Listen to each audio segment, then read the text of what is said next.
seja bem-vindo, seja bem-vinda. Está no ar a Magia do Futebol, podcast oferecido por Coca-Cola. Nosso primeiro episódio de 2024 e já vamos começar em grande estilo, do jeito que eu gosto. Uma resenha entre mulheres com uma super convidada aqui. Tudo certo? Duda Gonçalves, repórter da ESPN. Seja muito bem-vinda. Muito obrigada pelo convite. Obrigada por me deixar compartilhar com vocês um pouquinho dessa magia do futebol, que eu sou suspeitíssima para falar desde pequena, hoje como repórter na ESPN, vivendo um pouquinho de tudo, né? E muito feliz de estar aqui, da gente poder trocar essa figurinha sobre futebol, sobre esporte e sobre competições que eu gosto tanto. É bom demais, né? Falar de Conmebol Libertadores, Sul-Americana. Então, assim, a resenha vai ser boa, que a gente vai falar das competições, das suas experiências e também eu quero saber, obviamente, um pouquinho sobre sua trajetória. Duda é super novinha, tô me sentindo aqui meio idosa, entendeu, pessoal? Mas, assim, Duda é novinha, mas tem já uma super experiência, já viveu muita coisa em Conmebol Libertadores e Sul-Americana também. A gente vai contar um pouquinho pra galera que tá assistindo a gente, certo, Duda? Certíssimo, tem muita coisa pra gente falar. Muita coisa. E, assim, pra começar, eu queria saber de você como que o futebol entrou na tua vida. O futebol te escolheu ou você que escolheu o futebol? Eu não- acho que a família escolheu por mim, né? Sou de Belo Horizonte, Minas Gerais, e tem duas torcidas gigantescas, Atlético e Cruzeiro. Minha família sempre foi de arquibancada, sempre foi de estar envolvida em torcidas organizadas. Então, desde pequena, ela acompanhava minha mãe nos estádios e isso foi crescendo, né? Aumentando. Não era uma ideia, uma vontade de trabalhar com futebol. Eu sempre gostei de estar na arquibancada, gosto até hoje, quando eu tenho um tempinho de estar ali do outro lado. E as coisas foram acontecendo. Eu recebi uma oportunidade de começar como repórter e de lá para cá não parei mais. Mas o futebol sempre esteve junto comigo, assim, de ir para estádio, de finais de semana sentada ali com a família no sofá de casa assistindo quando não estava no estádio. É o assunto dentro de casa, né? Quando a gente está reunido. De família. Reuniões de família. Sempre tem um embate, né? As duas torcidas ali. Mas é muito gostoso, assim, o futebol me escolheu e hoje eu escolho o futebol todos os dias porque é isso, estou envolvida, imersa e não consigo sair mais. Muito bom. Aliás, me chamou a atenção uma coisa que você falou. Você acompanhava a tua mãe no Sim, estádio, é sim. isso? É legal, né? Porque, assim, a gente, obviamente, hoje vê muito mais mulher no estádio. Mas antes, a gente sabe que não era tanto a realidade. O estádio era um ambiente mais hostil pra gente. Então, eu gostei do seu comentário. A sua mãe que te levava, é isso? A minha mãe. E vou te falar, é uma torcedora fanática, assim, de parar a vida toda para poder assistir o jogo do time dela. E se o time dela perde, ela não consegue mais, o humor acaba, o dia se transforma. Quem não, né, gente? É isso, a minha mãe é super fanática, assim, e eu até brinco com ela que depois que virei jornalista, virei repórter, a minha paixão ali, né, esse fanatismo diminuiu um pouquinho, mas ela carrega isso até hoje. Eu acho muito bonito, assim, de ver ela envolvida nisso tão fortemente e de ter passado, né, de mãe para filha também esse sentimento e que eu também, se um dia tiver, já falei que não tem como, vai ser passado porque a gente não consegue, né, é um amor de família, é inexplicável o que o futebol faz também nesse sentido. Ela deve ter um super orgulho de você, então. Super. Foi o número 1. Super. Em Belo Horizonte já cobri o time dela, inclusive, né? Cobri Atlético e Cruzeiro. E ela, assim, ficava maluca de me ver nos jogos, né? De poder estar ali conversando com os ídolos dela. Ela fica louca, assim. Muito feliz de tudo que eu tenho feito. E de estar também diretamente ligada ao futebol. E qual foi tua porta de entrada no jornalismo? Eu comecei como marketing digital. Eu participei por 9 meses fazendo estágio no marketing digital na A4D em Belo Horizonte, que é um produto do Grupo Estado de Minas, que em Minas é muito grande. E aí depois eu fui para a TV Alterosa como estagiária e foi quando eu recebi a oportunidade da Inconfidência. Eu participava de um projeto na faculdade, que era de comentaristas júniores, a gente ia para o estádio para poder comentar os jogos, para pegar experiência, enfim, conhecimento. E eu comentei 2 jogos. E desde sempre, aliás, isso é muito legal, porque eu fiz um Cruzeiro e Racing na Libertadores de 2018. E, assim, totalmente nova, não fazia a menor ideia do que estava fazendo ali numa tribuna de imprensa, né? Em loco, assim, um jogo gigantesco. E depois as coisas começaram a evoluir. O José Augusto Toscano, que é coordenador de esportes da Rádio Inconfidência, falou: gostei muito da sua voz, gostei muito do seu conteúdo, quero você comigo como repórter. E eu nem imaginava, né? E foi quando ele falou: mas eu só te trago se você aceitar narrar. E aí aceitei narrar, aceitei fazer reportagem e não parei mais, assim. Entrei no jornalismo esportivo e fiquei...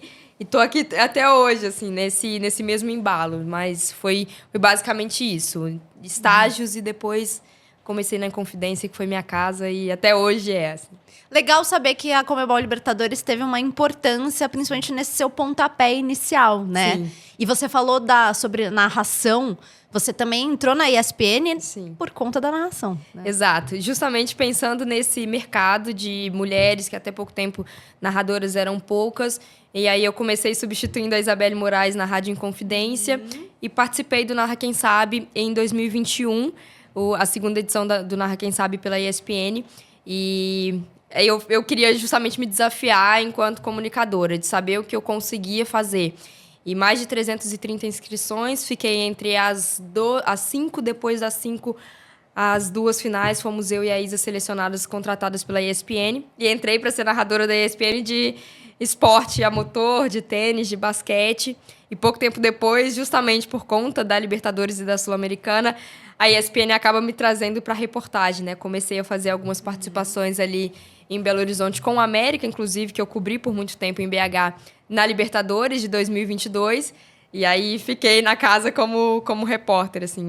Acho que as competições Conmebol têm também um papel muito importante desde o início da minha carreira e também nessas transições. A gente fala muito sobre a magia de acreditar, né? Sim. Em conquistar a glória eterna, enfim a Sul-Americana. E eu acho que também pra gente, como jornalista, também tem essa magia, né? De você tá ali dentro, envolvida dentro da competição, porque é diferente, né? É muito diferente. Eu ainda não sei explicar como é estar dentro do campo em uma competição Conmebol. Porque do lado de fora a gente sabe, né? A gente acompanhou muito os clubes brasileiros e até certo tempo atrás era dificílimo ter um brasileiro em uma competição sul-americana. E a gente ficava naquela euforia de tem um brasileiro ali. Hoje em dia a gente tem um pouco mais de brasileiros, mas ainda é uma magia de os torcedores poderem acompanhar mais um time fora de casa. E a gente poder se envolver e contar essas histórias, né, tão difíceis. Eu tenho acompanhado times que têm chegado, talvez, pela primeira, pela segunda, pela terceira vez em uma competição sul-americana. E é muito legal poder estar envolvido diretamente e genuinamente, né, contando essas histórias, assim, os torcedores muito emocionados. E isso passa pra gente porque o futebol também é isso. Não é só o ganhar, não é só o vencer. Lógico que competições internacionais todo brasileiro quer ganhar, mas de poder contar essas histórias, de já estarem ali em uma competição sul-americana, em uma competição continental, é muito grande, assim. E para mim, todo jogo ele é muito especial. Eu falo que não tem um maior, um melhor, um pior. Todo jogo é muito importante porque é uma história única. E competição, Conmebol, acho que faz isso com a gente, né? Todo jogo tem um elemento ali que faz a gente guardar no coração. Estive com o Atlético em 2022, pênalti perdido. Tive com o Atlético Paranaense em 2023. Contra o Palmeiras, você tá falando? Exato, Atlético e Palmeiras eliminado ali, aquele foi pênalti um jogo desperdiçado. Absurdo, né? Aquele 0-0 que foi assim, Exato. 2 expulsos lá do Palmeiras. Exatamente. Em 2023, com o Atlético Paranaense também, teve a expulsão do Pedro Henrique, que eu estava ali cobrindo o Atlético Paranaense. Então, cada competição, cada jogo tem uma história muito legal para se contar por trás, além do todo, né? Então, acho que a magia está sempre ali, é muito presente, é muito forte quando a gente escuta aquele hino e fala, é uma competição Conmebol. Aliás, você que está assistindo a gente, assim, temos que confessar que somos privilegiadas, porque assistir um jogo de Conmebol Libertadores e de Sul-Americana de dentro do campo é um negócio surreal, né, Duda? É diferente. Tem algum jogo que, assim, te marcou de atmosfera, que você tava ali dentro do campo e te marcou demais, assim? Que me marcou mais... eu falo que a Sul-Americana do ano passado me marcou muito, mas não a final. O Corinthians e Fortaleza me marcou muito, né? A semifinal, porque... a volta no Castelão, assim, eu lembro de todo mundo falar o Corinthians vai passar, o Corinthians é muito grande, o Corinthians já tem experiência, a camisa pesa. E eu tava cobrindo justamente o lado do Fortaleza. Então, eu tava naquela ansiedade também, o clube podia ir para uma final pela primeira vez. E quando o Fortaleza consegue marcar, consegue ali o árbitro apita e o Fortaleza vai para a final, nem eu acreditava. E aí eu olhei para trás e tinham vários torcedores do Fortaleza chorando, assim, emocionados, porque era isso, era o Fortaleza que até pouco tempo estava na Série C, indo para uma final de Sul-Americana, que ninguém nunca imaginou na vida, assim. E eram 2 clubes brasileiros que, assim, com uma camisa muito pesada, e eu falei, caramba, esse jogo é muito especial. Eu fiz a final também de 2023. É um jogo muito importante para mim também, porque foi minha primeira final sul-americana. E eu lembro, assim, é isso, ver, por exemplo, um Fernandinho em campo, gigantesco, por um Atlético 2022, Paranaense. De 2022. Da Libertadores. E a gente, assim, acompanhar tudo isso é muito mágico, assim, ver jogadores que a gente não pensava em ver no futebol brasileiro e atuando por uma final, né, pelo Atlético Paranaense em uma final de Libertadores. E estava lotado o estádio, assim, a gente olhava um estádio gigantesco em um outro país e tinham brasileiros e mais brasileiros do Atlético Paranaense, do Flamengo. Foi muito bonito, assim, as duas, mas eu acho que o Corinthians e Fortaleza da semi do ano passado me marca mais pela emoção do jogo, pelo tamanho do que aquilo viria a ser e acabou sendo também. Eu quero falar mais da competição com você, mas antes eu queria voltar um pouquinho na tua trajetória, porque assim, a gente estava falando de narração, né? Sim. Foi difícil para você começar na narração sendo mulher? Porque a gente sabe que nós já estamos ocupando muitos espaços no jornalismo esportivo, mas a mulher narradora ainda enfrenta muito preconceito, né? Muito. É muito difícil, assim. E eu falo porque eu sou ouvinte de rádio desde pequena, trabalhei no rádio e a nossa narração, ela é muito masculina. Eu falo do rádio porque é onde nós não vemos o outro, né? Na televisão a gente ainda vê, mas no rádio a gente não vê o outro. E para nós a voz é muito marcante. Então eu particularmente, quando comecei a narrar, eu tinha referências masculinas. Era o tom de narração, era o timbre de narração, era aquela voz que preenchia o rádio. E quando eu comecei a narrar, eu tinha 18, 19 anos e eu justamente estava começando, né? A voz ainda não era ideal, era uma voz feminina e a cobrança era justamente essa. A voz não é para... A narração não é para uma voz feminina, a voz me incomoda, nossa, não aguento ouvir essa voz. Porque é uma voz de mulher e a gente está acostumado com uma voz masculina, uma voz de homem presente nas narrações esportivas. Isso está começando a mudar agora. E eu lembro que eu me abatia muito com isso, né? De, meu Deus, eu não estou fazendo nada demais. Eu estou narrando e eu sou uma mulher, não tem como eu fazer outra coisa. E aí foram vários processos, porque enquanto mulher a gente tenta trabalhar a voz para ser um pouco mais grave, para ser um pouco mais masculina, ser um pouco mais agradável para quem está ouvindo. Ao mesmo tempo, a gente não pode descaracterizar o que é nosso, que é a nossa identidade, que é a voz. Então, foi difícil, assim. E recebi muitas críticas. Ao mesmo tempo, recebi um apoio gigantesco, que, por exemplo, foi do Toscano na época, e depois da própria ESPN no Narra Quem Sabe, que essa é a sua voz, essa é a sua narração, essa é você, e não tem como tirar. Mas muito preconceito, muito. E a gente percebe que é muito mais preconceito por ser mulher. Não é porque a gente está narrando, porque a gente está tentando desbravar um outro mundo. É porque é mulher, é porque incomoda, que a gente está chegando ali também, ocupando esses espaços. Hoje não estou como narradora, mas assim, vejo toda a trajetória de outras mulheres que conseguiram chegar e se firmar como narradoras e outras tantas que tentam e sequer têm oportunidade justamente por isso. Porque nós temos um mercado muito masculino, nós temos um público que ainda é muito masculino e que cobra essa masculinidade presente. Então, quando tem uma presença feminina, incomoda, ela gera um atrito, ela gera, né, um incômodo. Mas foi muito difícil, assim. E é um preconceito que existe hoje, existia antes, vai existir sempre, porque as pessoas têm dificuldade em aceitar que a gente está ocupando esses lugares. Ainda precisa ser quebrado, né? E vai ser muito difícil, muito difícil. Nós temos muitas narradoras hoje e ainda assim, e narradoras em diferentes canais, narrando diferentes esportes, e ainda assim as pessoas insistem em reforçar um estereótipo, reforçar que eu não gosto. Porque quando eu não gosto de um narrador, eu simplesmente não escuto. Falo, nossa, realmente a narração não bate com o que eu gosto, e tá tudo bem. Mas as pessoas, elas gostam de reforçar que estão incomodadas com aquilo. Nossa, eu não gosto dessa narradora. Nossa, a voz é ruim. Nossa, como narra mal. Elas gostam, isso dá prazer. E sempre tem um gênero ali dentro, né? Sempre. Tipo, não gosto de narração de mulher. Sempre. Né? Não é sempre. porque você não gosta daquela narradora X ou Y, mas Exato. não gosto de mulher narrando, né? É Exato. difícil a gente ver alguém falando, olha, eu não gosto de um homem narrando, né? E geralmente vem acompanhado de um comentário que ele é muito claro, assim, na minha cabeça, do porquê. Ele sempre vem acompanhado de um não deveria estar ali. Ai, volta pra cozinha. Ai, vai limpar uma casa. Vai, sabe? Coisas relacionadas ao gênero, muito ligadas a uma cultura muito machista. Então, pra mim fica muito claro que o incômodo não é necessariamente com a narração. Até porque a narração, e é o que eu falo de mim mesma no começo, tem todo um trabalho, um aprimoramento. A gente sempre pode evoluir, desenvolver. Mas mesmo desenvolvendo, chegando no meu máximo, eu te incomodo, não faz sentido pra mim. E também não posso fazer muito, porque é isso, é a minha identidade, eu não posso mudar pra te agradar ou agradar milhões de espectadores.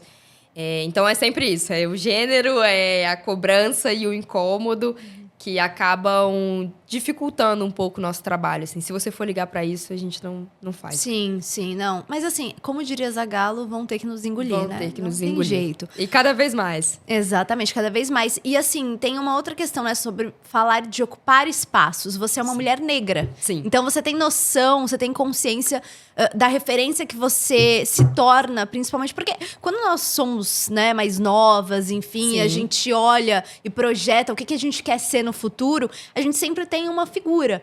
E antes era a menina negra que queria ser uma Sim. jornalista esportiva, ela não tinha referência. referência. E você acaba sendo uma referência para essas meninas que estão vendo. Sim. Né?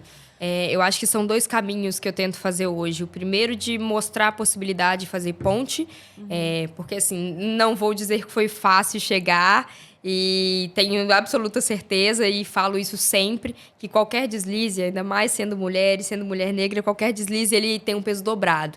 Então, eu sempre tomo esse cuidado e de mostrar para as pessoas que é possível. Olha, eu cheguei, mas não é uma coisa de eu cheguei e quero estar aqui sozinha. Eu quero que as pessoas também venham. Então, eu sempre trabalho para que outras mulheres negras também se sintam à vontade, confortável de entender aquele espaço como nosso. Entender que é possível ser mais de um ali dentro. Eu sempre converso com muitos estudantes e falo, olha, é um caminho, eu estou aqui aberta, como várias pessoas estiveram para mim, para tentar ajudar, para tentar ensinar no que for necessário, porque eu recebo muitas mensagens. Você é uma referência, você é uma inspiração, como que eu posso ser como você? E para mim ainda assusta, né? Porque como que você lida com isso? Porque é uma responsabilidade, né? Muito grande. Eu sou muito nova também, então assim... É uma responsabilidade de a sua imagem estar na tela e outras pessoas se identificarem, se sentirem representadas e dali tirarem um caminho, né? Posso ser jornalista esportiva sendo mulher preta. Quando eu coloco tranças, sendo uma mulher usando tranças na tela. Então, é uma questão de identidade. E eu acho que eu faço assim como eu fazia com outras. Eu cito várias, né? Pela ESPN passaram Débora Gares, Karine Alves, que são, assim, gigantescas, que eu tenho um carinho enorme, que converso sempre, troco também essas figurinhas, porque a gente tem que se fortalecer. Então, eu sempre falo muito disso, de aprender umas com as outras, porque o meu caminho provavelmente vai ser muito similar ao das que estão vindo, assim como o meu é similar com o das que passaram, com algumas diferenças de gênero, de tempo, né? Temporal ali, marco temporal de gerações, mas ainda assim vai ter uma similaridade. Então, o que puder ser passado é muito importante. E eu brinco muito, assim, eu entro sendo eu mesma, e é o que eu falo para as pessoas. Cara, na tela eu sou uma mulher negra, eu uso tranças e é o meu dia a dia. E as pessoas vendo isso em casa também se sentem um pouco mais confortáveis, de poderem ser elas mesmas.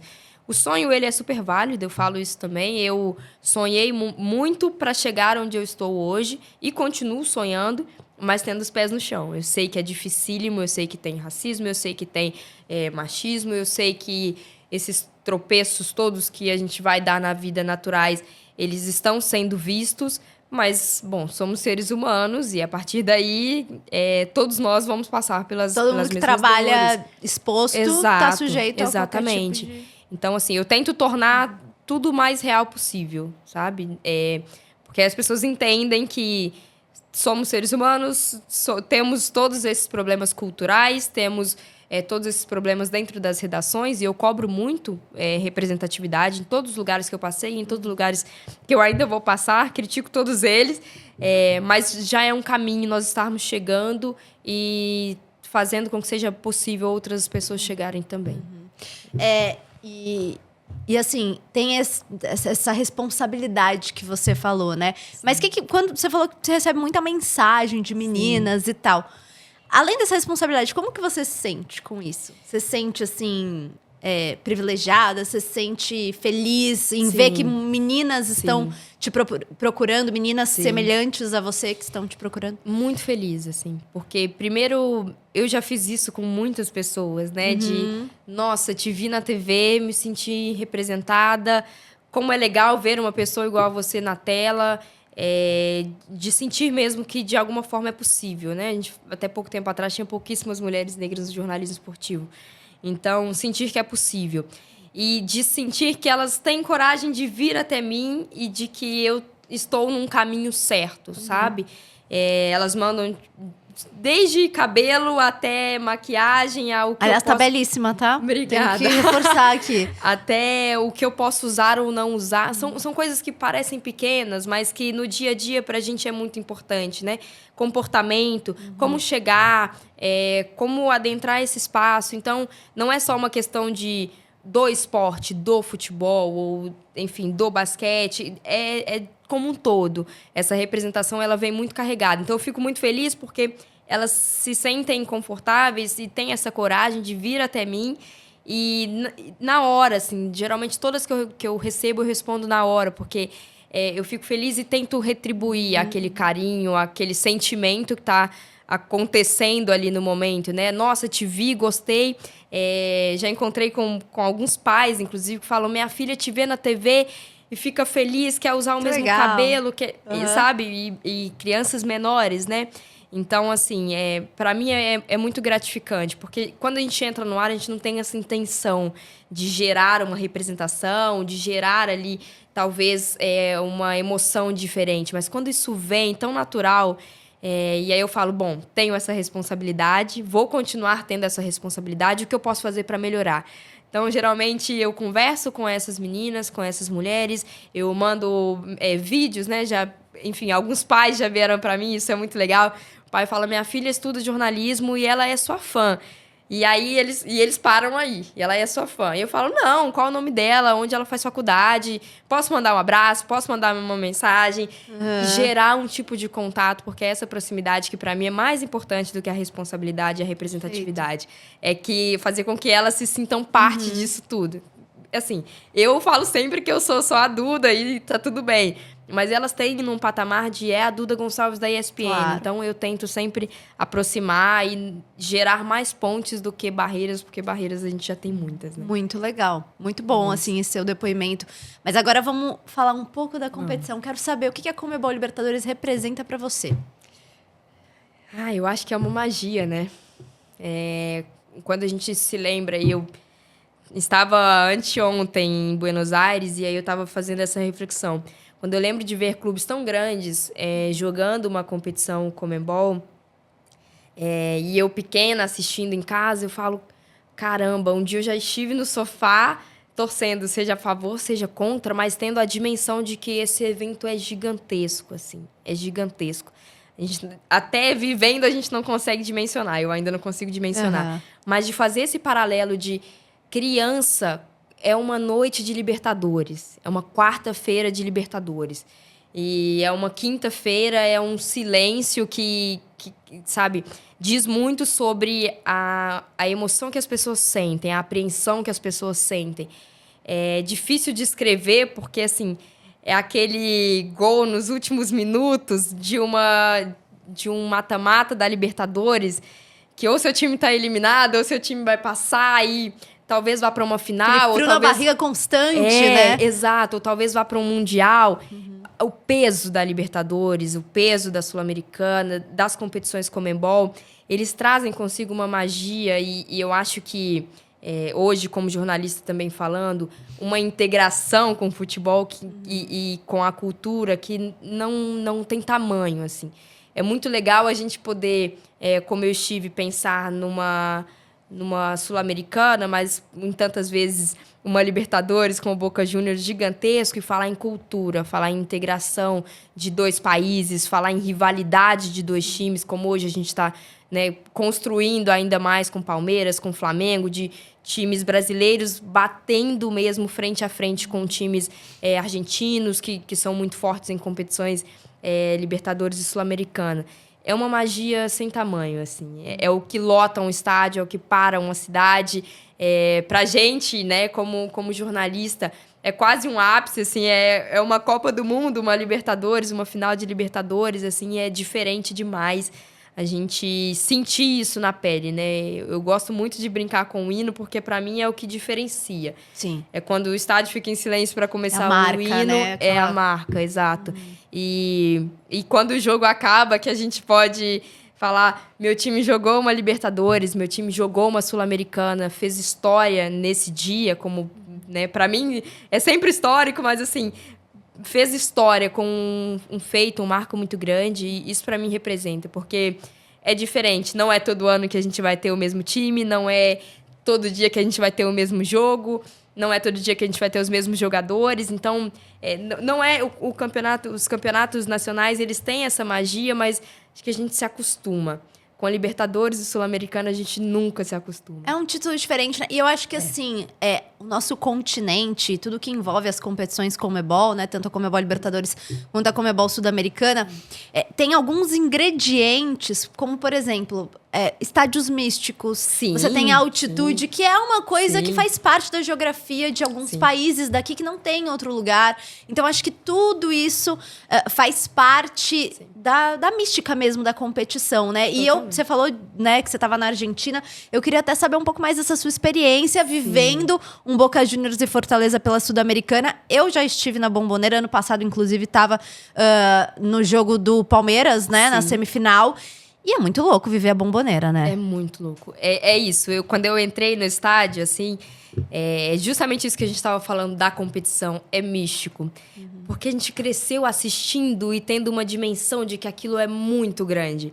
Então, ainda que a gente entre ali, é um jogo, quando você cai a ficha, você fala, cara, quão grande é isso, né? Quão grande é o estádio, quão grande, quão apaixonados são os torcedores, seja numa noite de Libertadores Sul-Americana ou não, é o futebol, quantas pessoas se envolvem com a competição.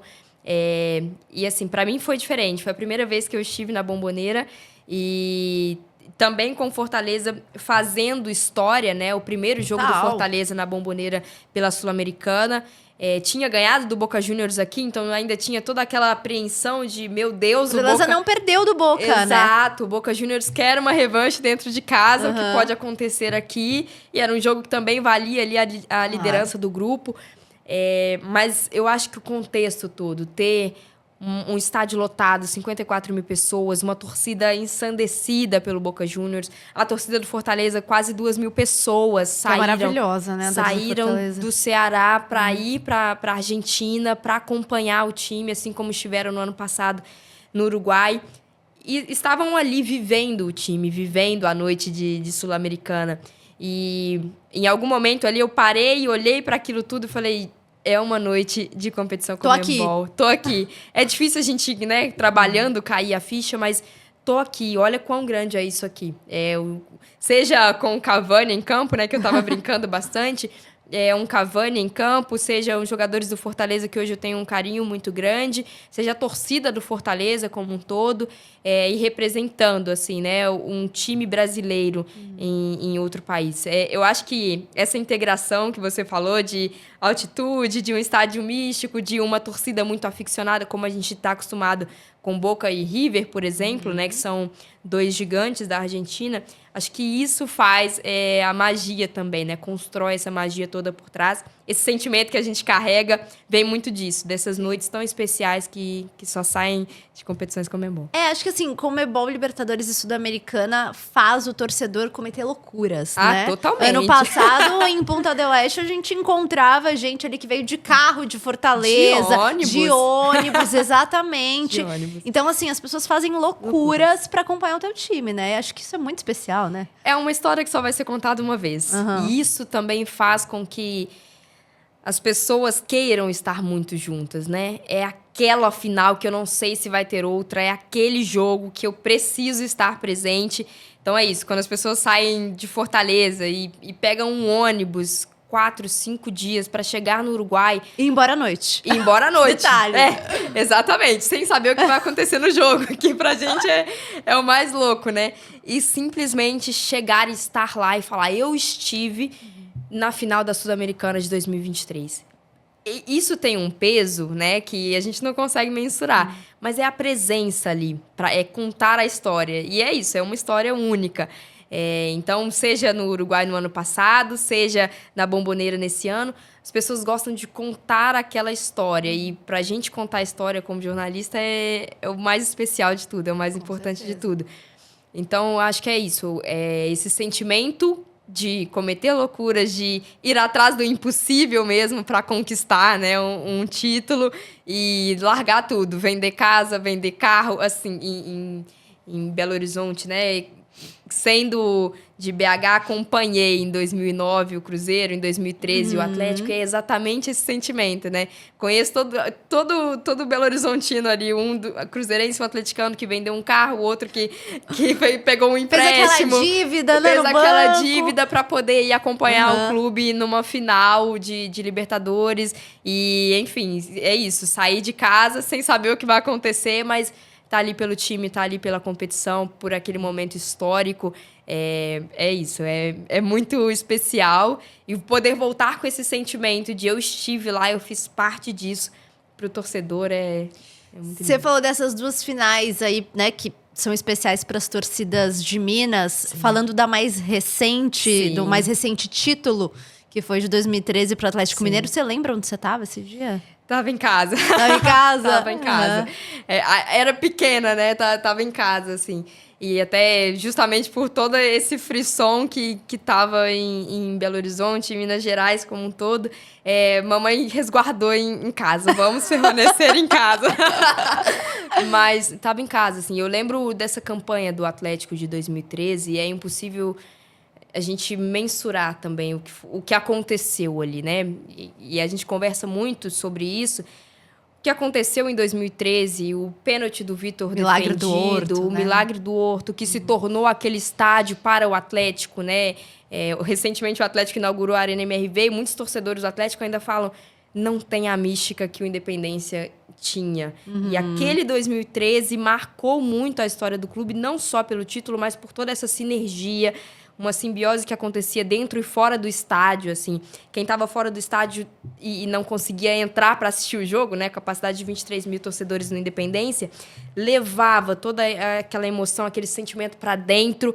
E era isso, cada jogo era uma final ali pro Atlético, né? E os torcedores do Atlético sofrendo até o último momento ali. Sim, foi uma loucura, cada jogo, né? Exato. Em cada jogo, em cada bola, e enfim. É muito grande o título do Atlético de 2013, justamente por todo o contexto de um time que foi até o seu limite e quando achou que acabou o limite, a torcida estava lá empurrando o Atlético até o final, assim. Então, assim, é muito especial. Eu acredito, Exato, né? Exatamente. Então, é isso. Acreditaram até o final, levaram o Atlético até o final e o título é a coroação, assim, de tudo que aconteceu, de toda a atmosfera que se criou em torno da Libertadores pro Atlético. A gente não precisa nem falar que tinha Ronaldinho Gaúcho, então, assim, é um plus ali, né? Mas, assim, de todo o contexto do que aconteceu em 2013 e se torna mágico, histórico, não tem um torcedor que não se lembre. E eu brinco muito, né? Quando a gente conversa, por exemplo, com o Vitor, hoje diretor de futebol do Atlético, para ele é um momento mágico, claro, na carreira, na história, mas para o torcedor que tornou o Vitor santo, né? Canonizou o Vitor. Né? Exato. As pessoas nunca vão tirar da memória, né? O Vitor, o feito. Então, assim, é muito grande. É disso que a gente fala, dessas histórias construídas.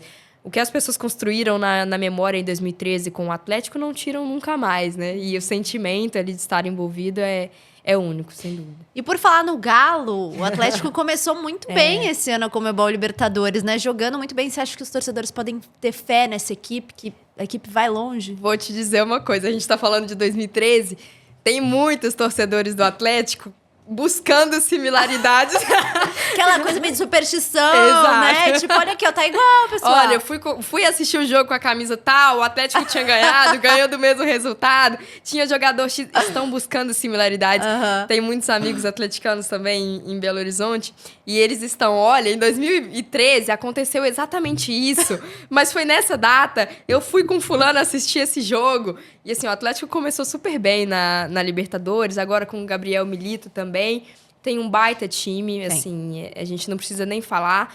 2022 bate na trave ali, tá engasgado até hoje, né, para os jogadores do Atlético. Mas, assim, é isso. A torcida tá acreditando fielmente que esse ano vai. O Atlético tem um baita time, Hulk, Paulinho, Scarpa, e toda uma base sólida montada, né, dos últimos anos. E um treinador novo, assim. Tava com o Filipão, que também é experiente, mas entra um Milito com uma filosofia diferente e que coloca também esse Atlético mais pra frente, assim. Tá sendo legal de acompanhar toda a trajetória. Sofreu a primeira derrota, é bem verdade, mas está sendo legal de acompanhar os torcedores vivendo isso de novo, né? Sonhando com isso de novo. Vamos chegar numa final de Libertadores, assim. E é isso. Acho que a gente fala muito, né? Cobriu o Atlético e o Cruzeiro em Belo Horizonte por 2 anos. A gente fala muito, falta um título na carreira do Hulk. E os torcedores do Atlético querem que o Hulk consiga esse título, né? Seria muito especial, né? Que ele saia do Atlético e no dia que vier a sair com o título da Libertadores. Então, todo ano é o ano do Hulk, é o ano do Atlético conquistar a Libertadores. Se vai ser esse ano, não sabemos, mas que estão fazendo essa figa, que estão ali tentando, né, por várias formas, superstições, estão tentando que seja como 2015. Olha, você falou em superstição, vou te contar uma coisa para os torcedores do Atlético aqui. A pessoa que é mais, assim, apegada em dados e superstição e tudo mais. Desde, se eu não me engano, 2000, enfim, só 3 times que terminaram com a melhor campanha da fase de grupos bateram campeão. Então, assim, o Atlético tá brigando pela primeira colocação geral. Mas se não conseguir, talvez não seja tão ruim assim. Aquele torcedor que, entendeu? Fica, tipo, apegado a estatísticas. Dá pra chegar sem a melhor campanha também. Não tem problema, né? Não tem problema. Mas sempre bom, claro, decidir em casa, Sim. né? Eu acho que, assim, o torcedor do Atlético, nesse momento, só não quer ver o Palmeiras na frente. 3 anos seguidos, não né? Dá, que não loucura, dá. né? Eu acho que, assim, todos os outros torcedores do Atlético que tá nos acompanhando vai entender. Estive em 2022, estive em 2023. E aí, eu sei o sentimento, né, de estar ali de, poxa, de novo pro Palmeiras. Então, assim, acho que só não quer ver o Palmeiras. Pode vir outro time. Os torcedores do Atlético vão Flamengo, concordar. assim. Imagina pegar numas oitavas. O Flamengo pode confronto. terminar em segundo. Exato, exatamente. Tenso. É um grande confronto, assim. E eu não sei também nem dizer... Tem uma rivalidade. Não sei nem dizer o que seria um confronto Atlético e Flamengo numa Libertadores nesse momento, né? Tem elementos legais ali, tem um Tite, né? Ainda Total. também, que o Atlético também já tentou um retorno, assim... É um confronto gigantesco. A gente estava falando de uma possibilidade de Flamengo e Boca, né? Por exemplo, se caso o Flamengo fosse eliminado e o Boca também fosse para os playoffs. Meu Deus. Enfim, é isso que a gente fala do peso das competições, né? Não tem para onde correr, assim. Não tem. Eu acho que nesse momento o Atlético vem muito bem. Tem tudo para continuar, assim, com o baita time que tem. Só não quer ver o Palmeiras, o restante eu acho que dá pra levar. Pra terminar, Duda, você acredita numa final brasileira? Será que a gente vai copar Buenos Aires? Eu acredito, sim. Não é difícil. Eu tava fazendo, inclusive ontem, essas projeções de quem passa por onde, quem passa pelo quê, se chegar e sorteios, enfim. A gente tem um River, por exemplo, fortíssimo numa Libertadores. Mas eu ainda acho que de elenco, de talentos, os brasileiros ainda têm um elenco maior. Eu vou sempre, né, como nos últimos anos, ficar com essa lista Atlético, Flamengo e Palmeiras. Para mim, claro, Fluminense no ano passado também, mas para mim Atlético, Flamengo e Palmeiras nesse momento tem uma estabilidade um pouco maior nos campeonatos. E eu acho que são 3 fortíssimos candidatos. Vamos ver se o Fluminense surpreende, se consegue ajustar a rota até o final, mas eu acredito muito em uma final brasileira, muito mesmo, assim. Não sei quem, não consigo hoje falar chega um X e Y, porque é isso, Libertadores é difícil, cada jogo é uma história e tem times qualificadíssimos, assim. São estratégias mil, mas eu acredito numa final brasileira. Bom, frio na barriga vai ter. Ponto. Vai ter. Isso tá garantido, né? Vai ter. Tranquilidade, tranquilidade não vai ter. Comebol Libertadores é pros fortes, não tem jeito. Exato. Duda, foi um grande prazer te receber Prazer aqui. é todo meu. Muito obrigada, boa sorte, sucesso Obrigada. na tua carreira. Espero te ver mais vezes por aqui. Pode deixar, sempre uma honra. Muito obrigada pelo convite. Contar um pouquinho dessas histórias de competições Comebol que são tão especiais para mim. Compartilhar também um pouquinho da minha história, muito especial, muito legal. Sempre à disposição. Muito legal poder falar um pouquinho sobre a magia do futebol. Muito bom. Quero agradecer vocês também que ficaram com a gente. Aliás, compartilha esse papo aqui com a Duda, com os amigos, com as amigas. Segue nosso canal. Se você não tá seguindo, tá perdendo tempo, hein? Então segue nosso canal e é isso. Foi o primeiro episódio da Sim, Magia do Futebol. estreia. Tem muita coisa pra rolar na nossa temporada. Então, um beijo e até a próxima.